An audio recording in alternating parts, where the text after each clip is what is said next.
हमारे सूखे राजस्थान में पुण्यार्जन की वर्षा कराने वाले पूज्य गुरुदेव के पावन श्री चरणों में सुखोदय तीर्थ परिवार के सभी सदस्यों की ओर से सादर नमोस्तु नमोस्तु नमोस्तु गुरुदेव। छुल्लक जी के चरणों में इच्छामी इच्छामी इच्छामी। गुरुदेव, आपके आशीर्वाद से आज हमारे सुखोदय परिवार को जो एक सौभाग्य मिला है आपका आशीर्वाद लेने का, हम सभी पूरे सुखोदय परिवार के सदस्य गदगद हैं, क्योंकि आज आपने जो हमें आशीर्वाद दिया है वो हमारे लिए हमेशा हमेशा पुण्यार्जन कराने वाला रहेगा। हे गुरुदेव, आपके आशीर्वाद से सुखोदय तीर्थ पर सायंकालीन भक्तामर दीपार्चना अनवरत चल रही है। और आज गुरुदेव, आपने अपने मुखारविंद से हमें एक ऐसा आशीर्वाद दिया है कि आप वहां पर ये सायंकालीन भक्तामर दीपार्चना तो करते ही हो, अगर हम लोग वहां पर प्रातःकालीन भक्तामर विधान का कार्यक्रम भी अगर प्रारंभ कर दें तो हमारा क्षेत्र दिन दूना रात चौगुना वृद्धि कर सकेगा। हे गुरुदेव, हम सभी की ये जिज्ञासा है कि इस पावन पुनीत कार्य के लिए हम कहां से शुरुआत करें और किस रूप में इस कार्य को हम अंजाम दें, ताकि हमारा सुखोदय तीर्थ नित प्रति ऊंचाइयों को छूता रहे। नमोस्तु गुरुदेव, नमोस्तु। तीर्थ क्षेत्र वो कहलाते हैं जो सारे जगत के लिए होते हैं। हमने ये कहा ना, सभी लोगों को कहता हूँ, एक मंदिर आपका इष्ट होना चाहिए नगर के लिए, एक तीर्थ आपका इष्ट होना चाहिए जगत के लिए, क्योंकि आपका सारा जगत में गमनागमन होता है। वो क्षमता आपके नगर के मंदिर के भगवान में नहीं होती, क्योंकि उनका संकल्प नगर के लिए है और तीर्थ व्यापक होता है। तो हर व्यक्ति को एक तीर्थ अपना इष्ट होना चाहिए। और जितने आसपास जिन जिन क्षेत्रों पर लोग रह रहे हैं, कम से कम हर व्यक्ति को 2 नियम जरूर होना चाहिए। 3 नियम बताता हूँ। पहला नियम है, जो जिस जहाँ मंदिरों में रहते हैं, आपके नगर का जो मंदिर है, नित्य प्रतिदिन आप अभिषेक पूजन करते हैं, करना ही चाहिए। लेकिन प्रत्येक परिवार को अपने नगर के मंदिर में साल में एक बार शांति धारा पूर्वक विधान जरूर करना चाहिए। पहले के लोगों को हमने देखा है, 10 लाख क्षण पर्व में सुबह तो 10 धर्म की पूजा करते थे और दोपहर में मंदिरों में विधान होते थे। दोपहर में 1 बजे 2 बजे के बाद सब पूरे परिवार आकर के मंदिरों में विधान होते। 10 लाख क्षण पर्व में नियम ही था, सुबह पूजन कर लेंगे 10 धर्म को, उसमें कोई डिस्टर्ब नहीं। फिर दोपहर में विधान करते थे और 10 दिन के अंदर पूरे नगर में 10-10, 15-15, 20-20, 25-25 विधान होते थे। पढ़ता एक व्यक्ति था और सब अपनी अपनी थालियां। ये इतनी बड़ी आदर्श परंपरा थी। ये इसकी परंपरा में ऐसा पुण्यबंध होता है, प्रतिदिन की पूजन से आपको नित्य नियम की रोजी रोटी की व्यवस्था होती जाएगी। लेकिन साल भर में एक भी विधान आपने अपने मंदिर में किया तो उस समय ऐसा पुण्यबंध होगा कि आपके घर में साल 2 साल में कोई एक सांसारिक उत्सव महोत्सव होता रहेगा। अब तुम्हारी व्यवस्था ही नहीं है, शादी विवाह हुआ तो आपको शक्ति नहीं है बुलाने की, सबको बुलाने की शक्ति नहीं। सबको ठहराओगे कहाँ, बारात कहाँ लगाओगे, कहाँ भोजन कराओगे, इतनी क्षमता ही नहीं आपने, क्योंकि आपने पुण्य नहीं बांधा। आप चाहते हैं कि हमारे जीवन में, हमारे घर परिवार में साल 2 साल में सब रिश्तेदारों को बुलाऊं, समाज को बुलाऊं। तो ऐसा पुण्य करने के लिए तुम्हें साल भर में एक बार अपने खुद के मंदिरों में जो मोहल्ले के हैं उनमें एक विधान करना चाहिए। सारे भारतवासी कान खोल के सुनो, कभी कभी ये प्रसंग आ पाते हैं। जो जहाँ सुन रहा है अपने भक्तों से कहना है, आज वहीं को कट करके नियम ले लेना कि मैं साल भर में एक बार अपने मंदिर में, जिसमें प्रतिदिन पूजा करते हो, उस मंदिर में साल में पूरे परिवार के साथ एक विधान जरूर करना ही करना। अब वो विधान भक्तांबर हो सकता है, शांति विधान हो सकता है, पंच परमेष्टि हो सकता है, बड़ा करना चाहो तो सिद्ध चक्र हो सकता है, कर लो, लेकिन एक विधान करना है। उस विधान में पुण्य बंधेगा कि तुम्हारे सांसारिक वैभव में कभी कोई ऐसा महोत्सव होगा कि आप कोई छोटा कार्यक्रम करोगे, सबको बुलाने की हिम्मत आप में हो। दूसरा नियम आपके लिए दे रहा हूं कि जिंदगी में एक बार जो आपका क्षेत्र हो उसमें साल में एक बार विधान जरूर करना। साल में एक बार जो क्षेत्र आपका निकटवर्ती हो, जिस क्षेत्र के प्रति आपकी श्रद्धा हो, आस्था हो, शिखर जी हो, महावीर जी हो, XYZ जो भी हो, प्रत्येक गरीब से गरीब व्यक्ति से कह रहा हूँ, ये बहुत बड़ा सुरक्षा कवच दे रहा हूँ। क्योंकि आप नगर के बाहर भी धंधा करते हैं, नगर के बाहर भी संकट आ सकता है, नगर से बाहर भी आप व्यापार करते हैं। पहले लोग विदेश जाते थे व्यापार के, आज भी जाते हैं। नगर के बाहर भी आपके व्यापार होते हैं कि नहीं? होते ही हैं, माल का आना जाना तो। और आप उस पुण्य को कहाँ से कमाएं कि हम नगर के बाहर भी हमारा धंधा चले, नगर के बाहर भी हमें संकट ना आए। तो वो जब संभव है जब आप किसी तीर्थ पर साल में एक बार आपको अपने किसी एक क्षेत्र पर, कम से कम सभी क्षेत्रों पर करें कोई आपत्ति नहीं, एक विधान जरूर करना है पूरे परिवार के साथ। भक्तों के लिए तो मैं उपदेश ही नहीं, मैं आदेश भी दे दूं तो आपको कोई बड़ी बात नहीं।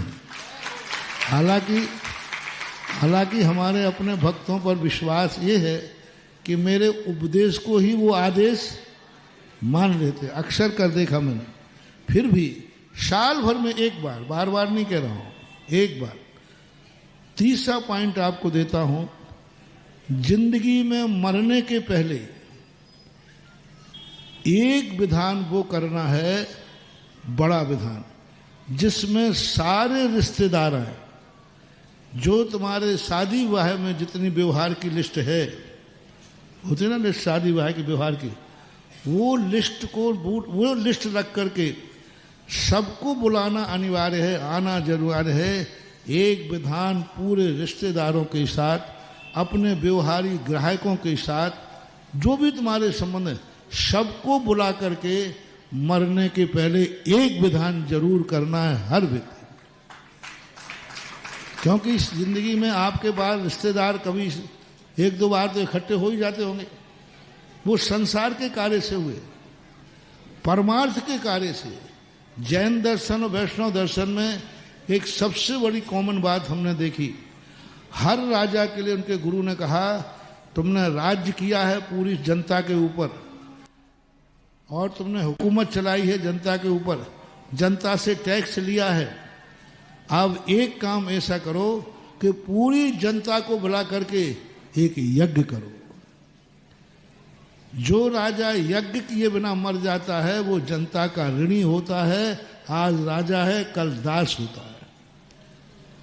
जैन दर्शन में भी आया कि चक्रवर्ती कल्पद्रुम महामंडल विधान जिंदगी में करता है। जो अच्छे चक्रवर्ती नरकगामी नहीं हुए हैं, वो चक्रवर्ती एक कल्पद्रुम मंडल विधान करता है और उस कल्पद्रुम मंडल में 6 खंड के जहां जहां वो जीतने गया था सबको पाती भेजता है, पत्रिका सूचना भेजता है 6 खंडों में सबके लिए कि हम आपके बाद विजय प्राप्त करने आए थे। आप एक बार हम आप सबको आमंत्रण करते हैं कि आप लोग पधारें, हम भगवान की महाअर्चना कर रहे हैं। पूरे 32,000 मुकुटबद्ध राजाओं को संदेशा जाता है चक्रवर्ती के हस्ताक्षर से। तो जो राजा या महान आदमी होता है वो जिंदगी में एक बार जरूर पूरे रिश्तेदारों को बुलाना और स्पष्ट कह देना, हमारे संसार के कार्यों में आज बहुत बार आए, लेकिन इस बार हमारे भगवान के कार्यक्रम हम कर रहे हैं, इसमें आपका शामिल होना जरूरी है। कोई कहे साहब मैं नहीं आ पाऊंगा, तो उससे कह दिए साहब यदि मैं मर जाऊंगा तो फिर तो आओगे। वो कहे कि भाई मैं नहीं आ पाऊंगा, बहुत व्यस्त हूँ, छुट्टी नहीं मिल रही, ये काम, तो भैया ये बताओ आकस्मिक में मर जाऊं फिर आओगे कि नहीं? अब फिर तो आना ही पड़ेगा। तो भैया मेरे मरे पे मत आना, इस विधान में आ जाओ। मेरे मरने के बाद आओ तो मुझे क्या मतलब है? हमारे मरने पर भली मत आना, लेकिन मेरी जिंदगी में एक बार हमारे धार्मिक कार्यक्रम में आ जाओ। भगवान को मैं ये बताना चाहता हूँ, मैंने रिश्तेदारी जोड़ करके संसार ही नहीं बढ़ाया है, मैंने आपके भक्त भी बढ़ाए हैं। देखो ये सब भक्त आते, तो ये 3 कार्य करना है। तो सभी क्षेत्रों पर मेरा तो एक ही उद्देश्य है कि हमारे भक्त लोग सदा निडर हों, सदा संकटों से दूर हों और सुख समृद्धि से भरपूर हो। इसलिए ये उपाय बताते रहता हूँ, मैं अपने लिए नहीं खोजता हूँ, ये उपाय सब तुम्हारे लिए खोजता रहता हूँ। इसलिए आप सब मंदिरों में, सूतड़ा भी एक सुखोदय तीर्थ क्षेत्र, पूरा क्षेत्र एक अच्छे क्षेत्रों से वंचित था, लेकिन उस एरिया में अनायास वो प्राचीन स्तंभ मिले और आज वो तीर्थ क्षेत्र, अजित बाबू यहाँ खड़े हैं, अजित जी, जिनकी बदौलत वो तीर्थ क्षेत्र बना है। हाँ, सूत्रा वाले मेहनत कर रहे थे, लेकिन उसमें इतनी नहीं थी, लेकिन मील का खम्मा बन करके अजित बाबू ने आकर के और एक ऐसा चीज सामने दे दिया, सारी समाज। आज देखिए, कभी ये एरिया कभी कहीं एक साथ इकट्ठा नहीं हो सकता था, आज सुखोदय तीर्थ क्षेत्र के नाम से देखो पूरा युवा वर्ग इकट्ठा होकर के आया है। एक क्षेत्र ने पूरी समाज को एक झंडे के नीचे कर दिया, एक संगठन बन गया। तो पूरे एरिया के लिए मेरा यहीं से संदेशा है, टोंक है, बनेठा है, हुनियारा है, अलीगढ़ है, चौथ का बड़वाड़ा है, हाँ, और भी टोंक है, कठोड़ है, खतोड़ है,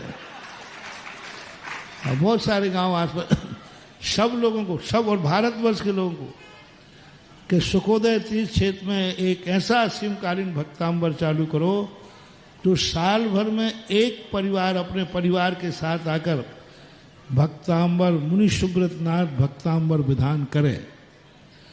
और वही व्यवस्था रहे, चांदी का नंद्यावर्त वहाँ स्थापित किया जाए। अगली साल जब उसी तारीख में विधान करने आए तो पुराना नंद्यावर्त ले जाए और नया नंद्यावर्त हर साल उसके घर में जाए। यानी सुखोदय तीर्थ क्षेत्र की साल भर की एनर्जी वाला नंद्यावर्त प्रत्येक घर में हर साल पहुंचना चाहिए। और जब नंद्यावर्त जिसके घर में हर साल पहुंचेगा, अपने आप सारी विघ्न बाधाएं और खुशहालियां आपके ऊपर हमेशा बनी रहेंगी। इसलिए जितने लोग यहाँ आए हैं, ये तो सब एक एक विधान के लिए हाथ उठाई दिया, सभी लोग साल भर में एक एक विधान करने के लिए अभी से यहीं से इतने लोग हैं, कम से कम कितने होंगे अब 80 लोगों का तो सब नाम स्पष्ट लिखा ही लिया जाए और जाकर के साल भर में एक बार करना है, हफ्ते में नहीं, साल भर में 1 घंटे का विधान है। तो साल भर में एक विधान सुबह शांति धारा के बाद अच्छी तरह सुखोदय क्षेत्र में हो और 200-250 नाम यदि आप कर लो तो फिर यहीं से ऑनलाइन जहां भी मैं रहूंगा वहीं से असीमकालीन भक्तांबर की स्थापना करा दूंगा। लेकिन कम से कम 200-250 नाम हो जाएं तब। इसलिए आगे का सब युवा वर्ग को आज सुखोदय क्षेत्र के नाम से इतनी बड़ी युवा समाज को देख करके बहुत खुशी हुई, क्योंकि वो एरिया उजड़ा हुआ एरिया है, ज़्यादा धर्म से संस्कारवान एरिया नहीं है, लेकिन आज सुखोदय तीर्थ क्षेत्र ने पूरे एरिया को धर्मात्मा और संगठन बना दिया। बहुत अच्छी बात है। बस ये खुशखबरी जल्दी जल्दी लाओ कि 250 नाम से ऊपर करें, 365 चाहिए। और आज आशीर्वाद दे रहा हूं तैयारी की, और एक दिन स्थापना का आशीर्वाद लो, ऐसे ही सामूहिक आकर के। और ये तोहफा अशोक नगर को भी मिला है, पूज्यवर का ये विशेष तोहफा है। असीमकालीन भक्तांबर में आप सुखोदय तीर्थ सूतड़ा में नाम दें, अशोक नगर में दें, आप जबलपुर में दें, जहां जहां भी